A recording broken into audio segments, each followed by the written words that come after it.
Staying in Spain, the country's second general election campaign of 2019 began in earnest on Thursday, with acting Prime Minister Pedro Sanchez aiming for the parliamentary majority that eluded him in April.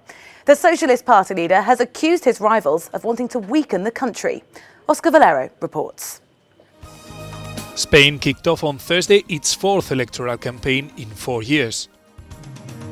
The Socialist Party, that failed to find a majority in parliament to make Pedro Sanchez Prime Minister after April's elections, wants to succeed, this time on forming a government.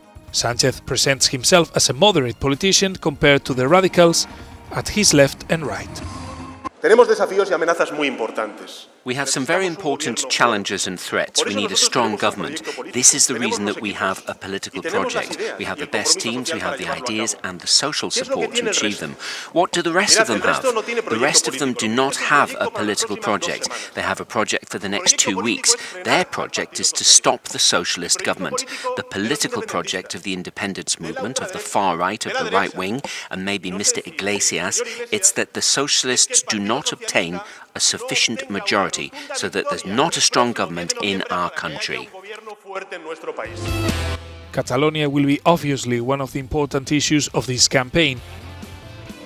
The main right wing, People's Party, is rising in the polls partially because of its heavy-handed approach to the independence problem. The People's Party is the guarantee that Spain remains united, and that's why we have proposed recovery of Spain's role in Catalonia. And for that, we have said clearly that Mr. Torra cannot be the head of the regional government for 1 more minute, while there's violence, and while Catalans cannot go on the streets, while students can't go to university, and while police get beaten. He cannot be there for another minute. No puede seguir un minuto más. The left-wing Podemos party is currently fighting for the third place, expecting that a good result could convince Sanchez to make a coalition government with them. The Liberals' Citizens Party is expected to lose most of its support and may fall to only the 5th place. That's because Vox, the far-right party, is ahead of them in the polls, and its anti-immigration message could make them to the kingmakers this time. Oscar Valero, Euronews. Well, we're joined now by Manuel Terradios from Euronews' Spanish service. Morning to you. We've just heard there a lot about the campaigns, but there is that elephant in the room, the sticking point. Where do the parties stand when it comes to the issue of Catalonia's independence? Buenos días, good morning, Rosie. Well, of course, this is one of the two topics, Catalonia and the fatigue of the voters, the people who are going to vote, because these are the second elections in a matter of months. And we see a difference regarding Catalonia between the left and the right. The left doesn't want to talk too much about it. We've seen, for example, the Socialist Party. The only strategy they have is actually to show no weakness that could make them lose votes, but they've said what they already had to say, like what they want is those who were sentenced to fulfill their sentence. They announced that they're going to take measures to tackle what they call the digital Republic of Catalonia, all these digital activities.